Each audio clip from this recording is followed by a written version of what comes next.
Inshallah, Bismillah.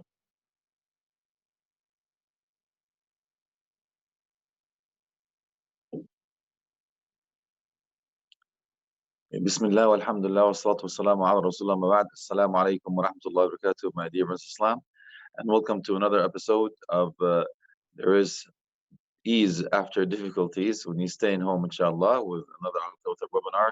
This is the poor slave to Allah, your servant, inshallah, and at your service, your brother in Islam, Alaa, coming to you from Canada, from home, and hopefully this time we will talk about anger management. It is difficult to deal with it indeed, and especially when you're cooped up in a house together for a long time without you actually asking for this. This is a prolonged holiday that you were wishing for, but when you got your wish, hopefully it will be better. But unfortunately, sometimes it doesn't work that way. So we're going to talk about anger management today. I'm going to talk about what type of anger that we have and how to deal with it and what are the symptoms and how to turn it around. And of course, we talk about it in the Islamic perspective. So today we're going to cover, of course, among the specialists in the field.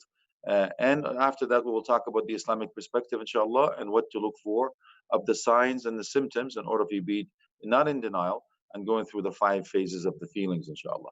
So let's talk about the definition of anger and what is the pros and cons of it. And actually, there are some pros, believe it or not, but within check. So we'll talk about that a little bit in details, inshallah. So anger, it could be devastating to a relationship, marriage, even a job, or anything that will you can think of in your worldly affairs. It's been discussed worldwide. And I'm quoting here some of the things that I compiled by the blessing of Allah in the book that this Prophet of Allah got together. We're not here to promote Allah, nor that it's not for sale. It's so relax. That's there for da'wah.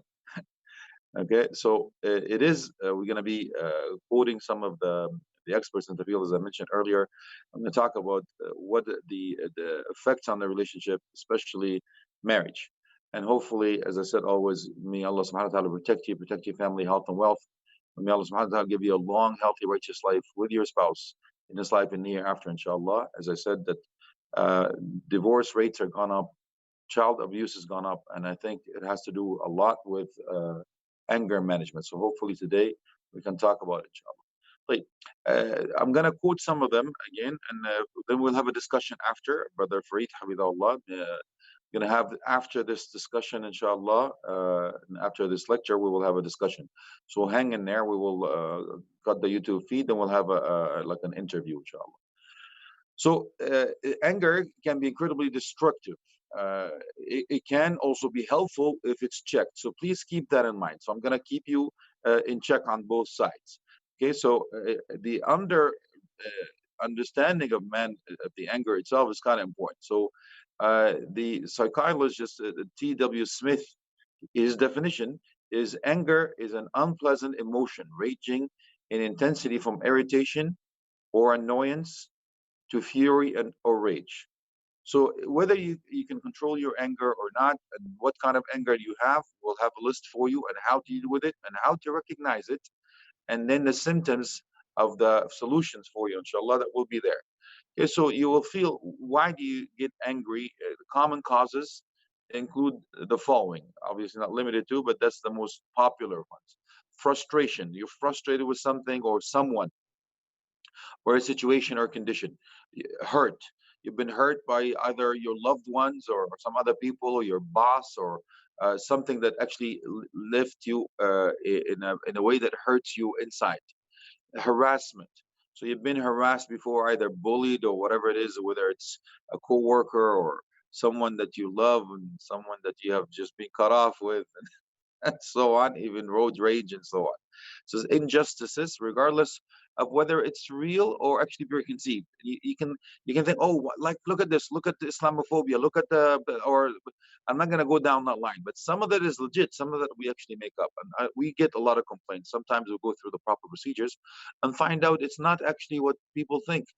Because we have a psychological block. Everything that we do, we were so quick to pull the race card or the gender card or the religious just all of that stuff. So please keep in mind that is also could be a cause, because you've seen something on YouTube, or you received a video that was wasn't really properly done, or a cut and paste. So please keep in mind that that's one of the reasons that you can think injustice is proper or improper. It doesn't matter, but you think it's injustice, and that gets you mad.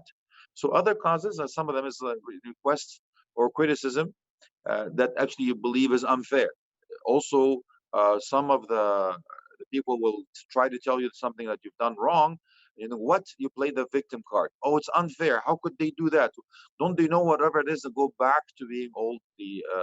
That you're the one who's victim card. You pull that off all the time, and you believe it.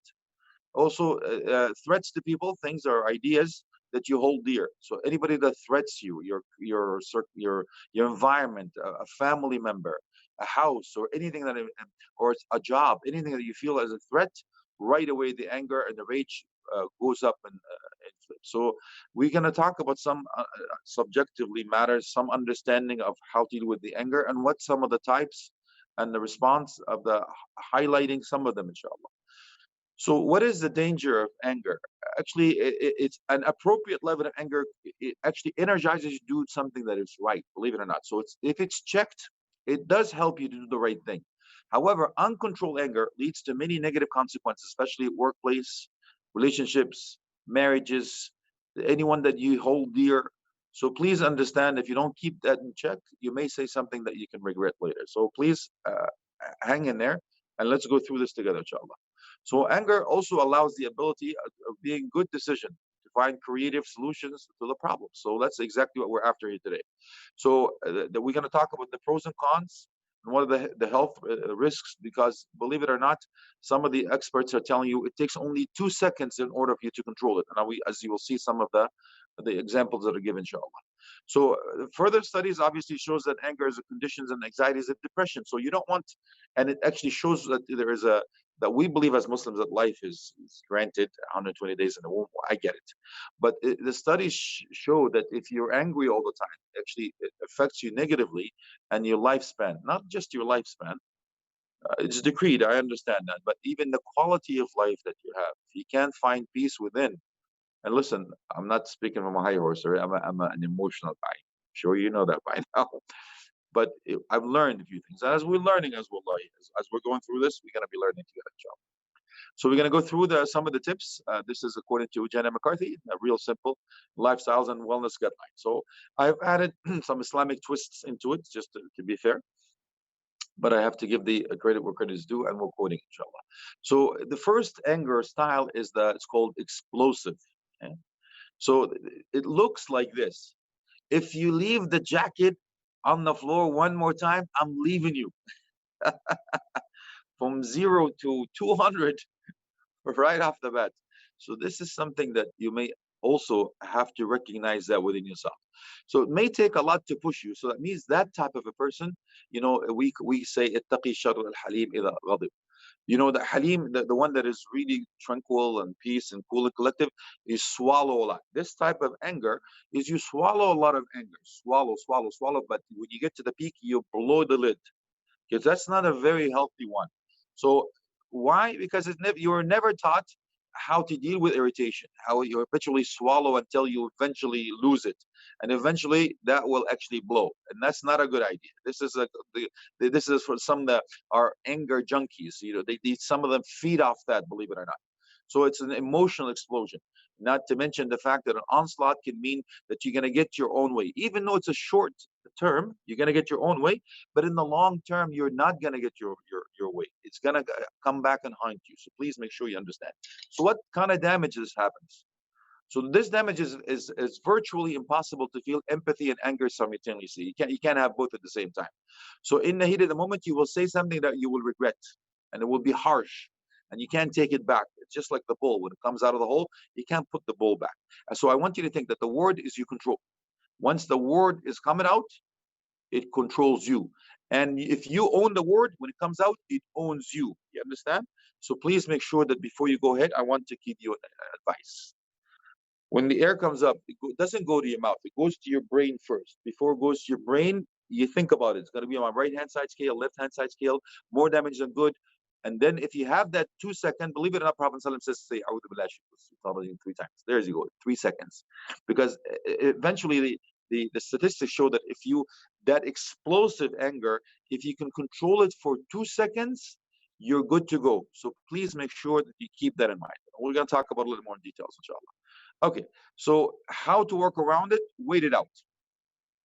So again, this is what the research shows. Neurological anger response less than 2 seconds. This is according to Ronald Potter. He's a PhD in anger management. Also, especially Eau Claire is Wisconsin author of Letting Go of Anger. And this is beyond commitment. So actually here he says, do something else. But I'm telling you, recite Al-Fatiha. Say, A'udhu Billahi Shaitan Rajim. And I will talk about this Islamic perspective after. And I will give you some tips, inshallah, how to deal with it accordingly. Okay. So now you have to own your own emotions. That's one of the reasons we're going to talk about how to control this. A simple rephrasing of the feeling is definitely better. So instead of going, if you do this, that's it, I'm leaving. It's an ultimatum, a final ultimatum. It may be even a shock for people. Where did this come from? How come I didn't even express anything? We didn't talk about anything. I never knew that this gets you angry. So for example, you can say, I'm really upset about your behavior, right? We talked about this before. You have to differentiate between a behavior and a person. Yes. So we don't talk about a person, talk about a behavior of a person. It's different. So is this much more effective? Obviously, I really get upset when you do this. It's much more effective. You know what? Blah, blah, blah, blah, blah, and all these X-rated things that come out and you're going to do it. So this is the first one. The second anger style is called self-abusive. Okay? So you're going to blame yourself for everything that goes wrong. It is my fault that this went on. It is my fault that he doesn't help me. I am not a very good wife. I'm not a very good husband. You know what? You find everything wrong with you. Yes. So please make sure you understand that it's not always you. Sometimes it may be you, but that anger style, the self-abusive, is self-destructive. So you have to deal with it in a way that it's not going to destroy yourself, because if you're gone, you can't help yourself, nor you can help anybody else. So what can you do? First of all, somewhere along the line, and why you're doing this, is your self-esteem took a beating. You've been in some kind of abusive relationship. You were told that you were bad, and so on and so forth. That's terrible. Okay, so please, you have to realize that. So for you, it's just safer to blame yourself. You don't want to deal with it. You know what? You don't want to use common sense or anything else. It's just easy for me to blame myself. Then it's okay. Then it's not okay. And the damage it does is obviously consistently turning your anger, the feeling inwards, and till it's going to be disappointing. It goes into depression. So you cannot bottle this up anymore. So how to turn it around is question yourself. So every time you feel the urge to assume blame, your ownership of the blame, you start asking yourself, who told you that I'm responsible for this? Why am I taking responsibility for everything around the world? Why am I carrying the world's problem on my shoulders? So it's not a very healthy way to do so. Then ask yourself, do I really believe that? So challenge your belief. I'm not responsible for the Middle East crisis. I'm not responsible for the oil prices. I'm not responsible for the leadership in the ummah. Yeah, I'm not going to try to fix the world. I can fix myself and my family and whatever I can. Be conscious of Allah as much as possible. But if you take everything that is your fault and it's your responsible, you know what, I have to do this thing, you're going to burn yourself out and you're going to burn everybody else around you out. So please make sure that you recognize that the pattern in the first place, and then you can start working on your own self-worth. So make a list of positive qualities about yourself. Look at you developing a genuine sense of worthiness of your own, what you're good about. Talk about the list, you know, and then if you really have to, seek professional help. And that's the recommendation that is given. So please don't stop. I don't mind. I've done the same, wallahi. So I'm not talking from a high horse. If it is that we have to seek professional help, I have no problems with that whatsoever. But unfortunately, some of us have a psychological problem from whatever background we come from. That if you see as a professional help, there's something wrong with you. No, it's just maybe a chemical reaction, imbalances, whatever it is. That it's just another thing that we can keep back in check. The third one is anger style is called avoidance. You're basically going to stick your head in the sand. I'm fine. It's fine. Everything is okay. Everything is falling around you. It's falling down around you, and you still think, "Oh, I'm fine. It's okay. Things are good. You know, I'm not losing the house. This relationship is fine." And your husband or your wife is walking out the door. It's okay. He's just going out for a walk. He's coming back. So we have to obviously realize the anger of irritation on that one. It is a passive aggression. There's another one coming your way, but this one here, it is buried aggression. Yes. So what is it exactly that you can recognize in what you do about it? Is just, you know what? Is women in particular are told over and over again that if you get angry, it's going to ruin your reputation, it's going to ruin your marriage, you're going to lose your friends, you're going to lose your job, and so on. So Potter Efron actually, it says, grew up in a violent or abusive home.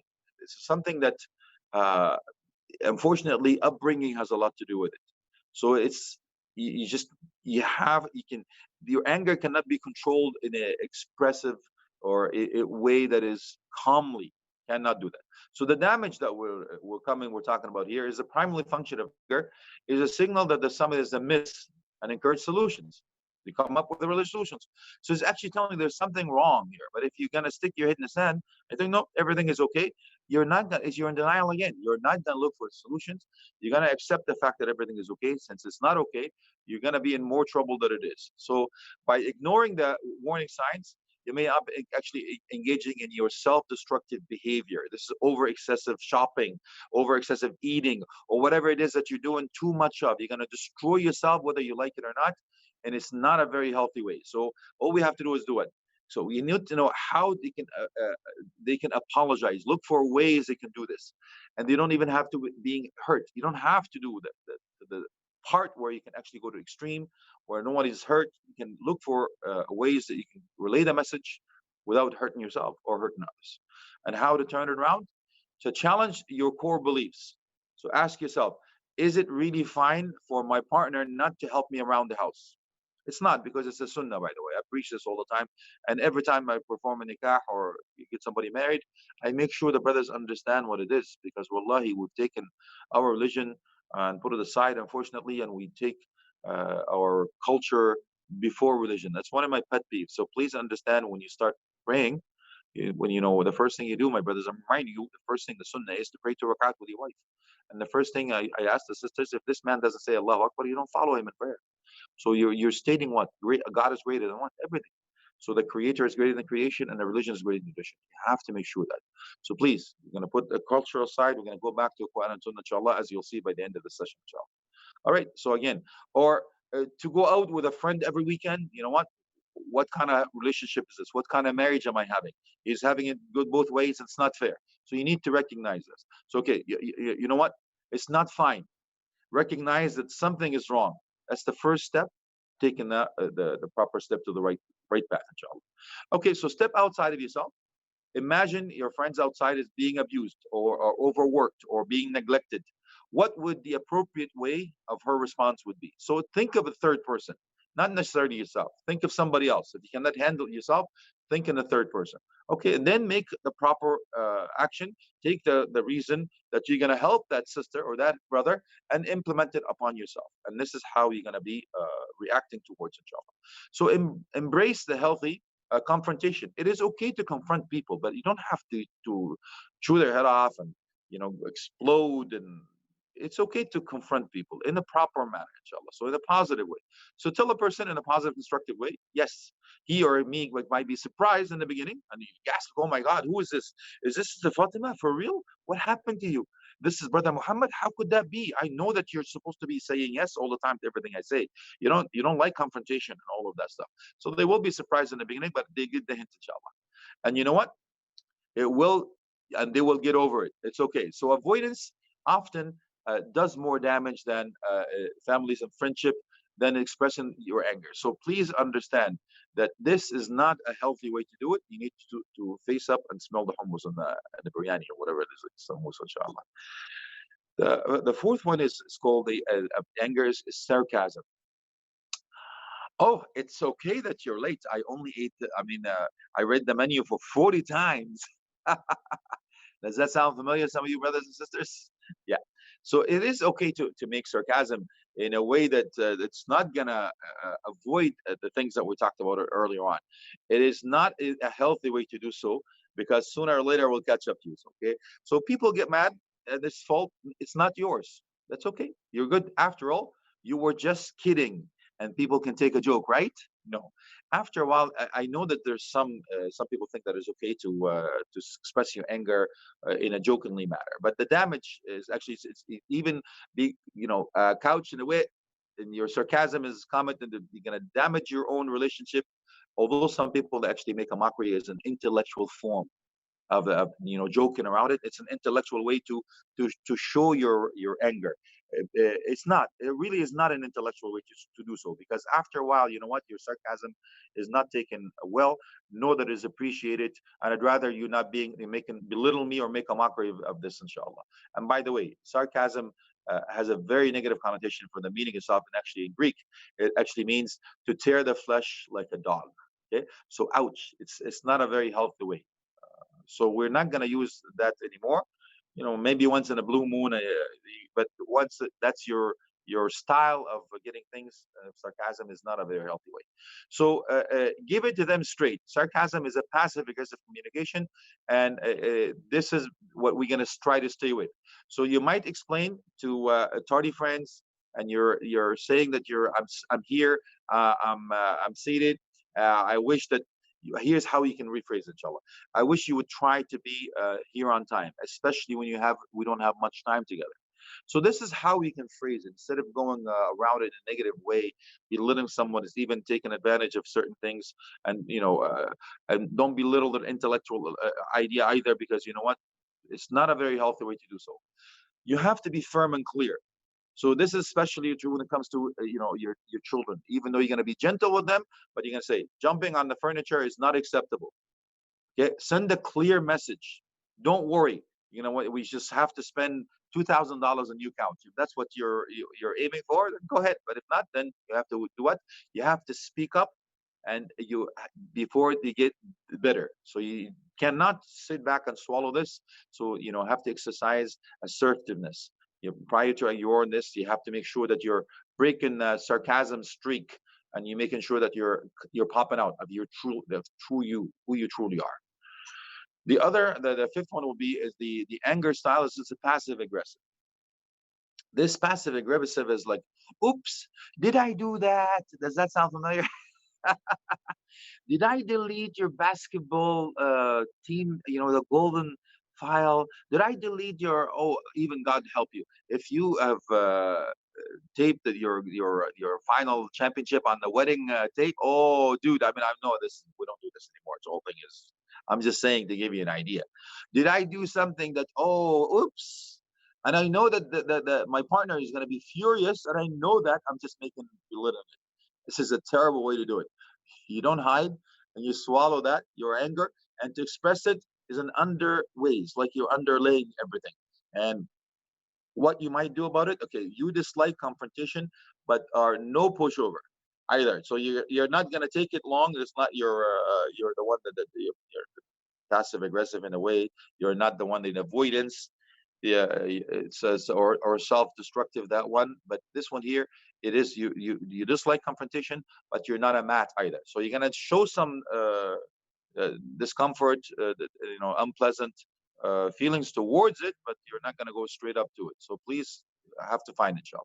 So here's what we can stand and say. It says um, someone who like this is cautioned by nature to turn this style while you're feeling pushed outside the comfort zone. So you need to come out of comfort zone just a little bit more.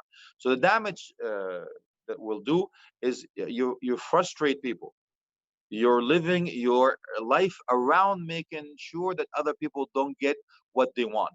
So you're not getting what you want, they're not getting what they want, and it's not very happy all around. And instead of striving to make you happy or make them happy, the bottom line is no one wins on this one. It's a lose-lose. It's not a win-win. So how do you get around? So give yourself permission to get angry. It's okay to get angry. As I said, within reason. So you don't bottle it up. It's okay to get angry once in a while. It's healthy within reason, within check, without doing damage. Okay, so we talked about that one earlier. So it says in that case, so tell yourself to get to the anger that is psyches of the ways that you're saying that I try to, I'm tired of being pushed around. So this one here, this mantra is assertiveness is fine. Aggression in a positive way is all good, but otherwise it's not. So advocate for yourself instead of forgetting to turn your report at work, or showing up, or late at meetings, gathering in courage and tell the boss, your workload is too much for me. I can't take it anymore. Please look for somebody else to do it, or another worker to help me out. So look and seek for help. Otherwise, you look for another job that you're not going to kill yourself or kill others around you. So you're going to have to take control. If you turn to passive aggression, when you turn being uncomfortable with it and you're being expected of you, it is important for something to take reins of you take control of your own reins. Just unable, or rather you do your finance, you're managing your relationship, or whatever it is, your job, it is not a healthy way to do so. So you have to look for solutions. Okay, so you need to take your partner how to contribute. Give them solutions. Sometimes we don't know what to expect, so manage your expectations. Number 6 here is a habitual irritation. This anger style is called habitual irritation. So what, I am sick and tired of doing everything around here. I'm sick and tired. So if this sounds familiar, and some of you may be laughing, this is what it is. So it's a habitual irritation. So what happens is you need to do less of it. You need to delegate some responsibilities. So you consciously have to turn this off, this button. So what it might do, well, if you're discontent about dwelling but directly with the surface of the consistently seeping through, that is probably resentment, regret, frustration. It'll be boiling beneath, and resentment, regret, and frustration will be broken up after that. So please make sure that you understand how to communicate well this properly. So promoting this marriage in order for you to make damage and good, and what kind of damage it will do, is that if you're always ready to blow, then friends and family and co-workers may take great pains to avoid upsetting you. You know what that means? She's here. He's here. Run, run, Forrest, run. So it may result to no progress whatsoever. From their side, your side, it's not going to do it. So you may be stuck in the same vicious cycle for the rest of your life. It's not a healthy way to live. So how to work around it? So go to the heart of it. Again, root cause analysis. Don't give a band-aid solutions. What are you really mad about? And it may not be what you're thinking. It must be something more than that. So anything gets you angry because you haven't addressed the root cause, whether it's your finance, whether it's your emotions, whether it's your marriage, whether it's something that you haven't dealt with for a long time, whether it's your thinking that you're deserving something you didn't get. It doesn't matter, but you really need to dig deep, and it's called the 5 whys. I just was keep asking yourself, why am I doing this? Why is that? And you have to look for I'm sure it's not because your wife squeezes toothpaste in the middle, or like I mentioned earlier. That's not a reason for you to blow everything. It has to be something more than that. So when you bottle things up and you don't deal with it and you blow all the time, and that's a habitual thing, I'm sick and tired, and again, it's not going to help you much at all. So please, you're more than welcome to, again, seek professional help to intervene on this one. Or you can tune in the anger clues, like become aware of the actions and feelings associated with the irritation. Why, when I get irritated, look back into your file, go back into the root cause, and I'm sure you will find it. But you're putting your fist through something, break this, and there's nothing gonna help you. If you're grumbling, you're swearing, and you're gritting your teeth, and all of that stuff, it's not gonna help you with anyone or someone or anything else for that fact. So all you have to do is visualize peace. Yeah. So try the technique to stop become angry or overwhelms you. Okay, so try look for the happy place for you, whether it's your honeymoon. I know some of us, you're trying to forget about that, but whatever it takes. Remember yourself. Actually, my wife told me this before. I remember myself when my mom was, taking care of me. I feel like I'm clean. I'm wrapped around a nice area, and I'm breastfed. I'm happy and totally secure. I'm in her arms, and now I'm feeling relaxed. Whether you're on a boat somewhere, you can just feel the rocking, beautiful gentle wave, or hearing it, a beautiful bird sound, seeing a beautiful sunrise or a beautiful sunset.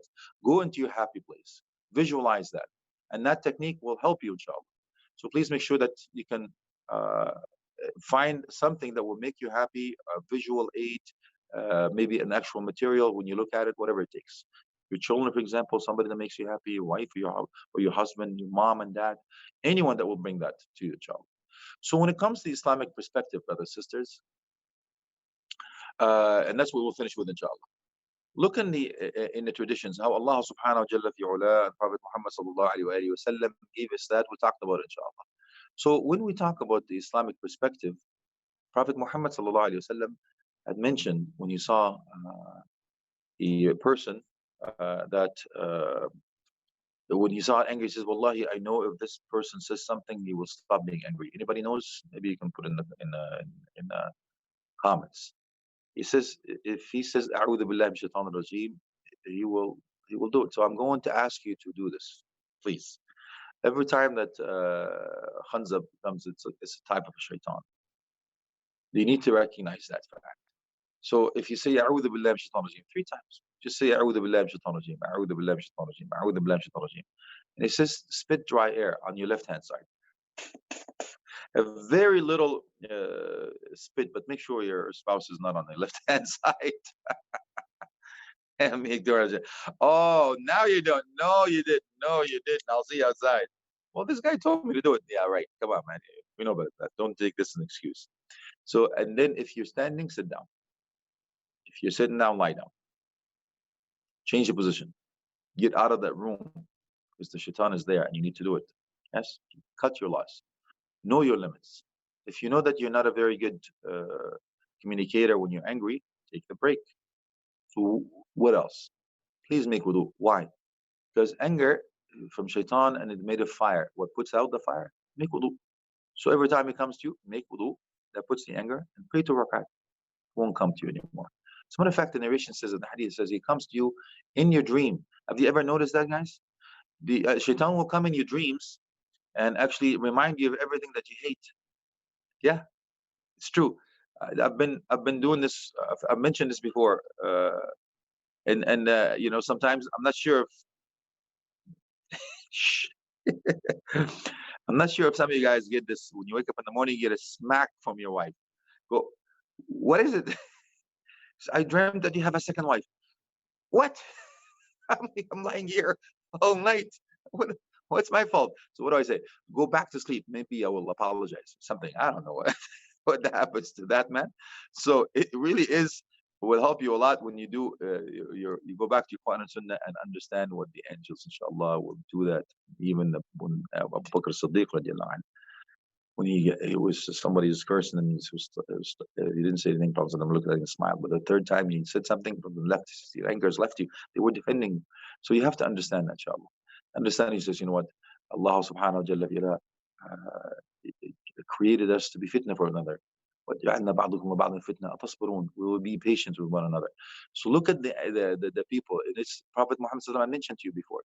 He says it is if you're patient, you know, living among people and patient about their harm and dealing with them is better than you just abstaining, staying away from everything else. So look at the patience where the ayat and how to Prophet Muhammad when a man came to him, he says, "La taghdab." Give me again, advise me. He says, "La taghdab." Advise me. La taghdab. He says, "Give me an advice." He says, "Don't be angry." Again, give me an advice. He says, "Don't get angry." Says, "Give me advice. Don't get angry." Shaitan plays with you like a kid plays with a ball. Yes. So you need to make sure that we have to know the difference between the beast within inside you and the beast that is controlling you. And we have to come up, inshallah, and do so. So, when a lion or a wolf is angry, doesn't think. When man becomes angry as a result of provocation, he has a choice to get angry, respond, or to learn from the Quran and Sunnah. So please watch it. I want you to look at yourself in the mirror. And this is some of the tricks that we learned along the way. When you get angry, let somebody tape you. Or look at yourself in the mirror, what your face looks like. And you will find out it's not very pretty. And you're trying to impress the babes. Yani, with this, it's not going to work. So please understand that even Islam says if you're angry, go ahead. You can calm down. You have 3 days. But I'm not going to ask you to leave. You know what? It says, admonish, turn your side in bed, not leave. And then you understand there are steps of doing things around it. So please, we have to understand that we submit our will to Allah subhanahu wa ta'ala. We can do so. And even Abu Bakr Siddiq, Umar ibn Khattab, you know Umar, how strong he was. When somebody says, Taqillah, he stops right away. Yes. So he says, when the man had the female young girl that was serving in the water. I'm sure they know the story, and she was very knowledgeable. She said to him, "والقاضمين الغيظ," and those who control anger. It says, "قضمت غيظي." والعافين عن الناس, those who pardon people. I pardon you, I forgiven you. It says, "Wallahu yuhibbul muhsinin." Allah loves those who excel in doing righteous deeds. Just go, you're free for the sake of Allah. This is something that we have to understand, my brothers and sisters, and inshallah that will come, inshallah. So during anger or physical or verbal abuse, a person can actually, if you don't want to hurt someone else, don't want to do something that will come back to you, you have to say. So, وَمَا يَلَقَّاهَا إِلَّا الَّذِينَ صَبَرُوا. Allah subhanahu wa ta'ala, those who are like your enemies, they become wali, become a close company. This is how you look at it. If somebody's looking at him, some of the righteous, Hassan al-Basri rahmatullah alayhi, a man came up to him, he says, he started cursing him, just Jazakallah khair. You're this, barakallah khair. And he kept telling how these people live, man. They're made of ice. So when he recognized he cannot get to him, he says, and he turned around and walked away. He says, wait. You told me a few things that are bad about me, but you didn't tell me everything. You want to hear the rest of it? So don't do that, but I'm just saying. So when Prophet Muhammad sallallahu says, ليس القوي بالسرعة إنما القوي من تملك نفسه عند الغضب. When Prophet Muhammad says that the strong one is not the one that breaks things up and loses and all of that stuff. That's weak. He says, but the strong one is the one who controls his rage and anger. This is in Sahih Bukhari. So inshallah, in that essence, we also understand how to deal with one another. And Prophet Muhammad sallallahu led by example. And when he was had a rendezvous with a young man once in a place, he waited for them for three days. The man finally remembered and showed up. He made it difficult for me. Yes, Prophet was always smiling. When he didn't ever ask why he did this, why didn't do this. And that's what we have to do. We have to think about it. It says, even don't tell me about, I want to meet them with an open smile. Did he get angry? Yes, he get angry. When did he get angry though? When hurumatillah. Only. He got angry when the boundaries of Allah were broken. When somebody did something that is haram or something that would anger, he never got angry for himself. Yes? So if that's the case, I have no problem with you getting angry within reason. But understand that if the anger is in place and checked, I welcome it. We make mistakes. We're human beings. I'm not telling you to be an angel walking on this earth. La wallah. But understanding that is also making sure that we are going to change. And that's what I usually ask. There's a lot of material here, but the time is up. But inshallah, we can talk about it some other time. And hopefully we can talk about it in discussion. With this, I ask Allah subhanahu wa ta'ala to give us the patience and to give us the intellect to be able to recognize our anger and weaknesses and be able to omit them. And I ask Allah subhanahu wa ta'ala to give us peace and tranquility in our homes, especially nowadays when we're going through difficulties. Depression is high, insecurity is high. I may lose this, I may lose that. How am I going to manage? And the anger comes up, and this is one way to do it. So I ask Allah subhanahu wa ta'ala to put peace and tranquility in our homes, reconcile our differences, mend our hearts, unite our goals, and make our homes a home sweet home, inshallah. We are going to cut off the YouTube feed, inshallah, then we're going to have a discussion. I give the floor back to Brother Fareed. Jazakumullah khairan for your time and bringing this closely of Allah to your homes. Subhanakallahumma hamdik.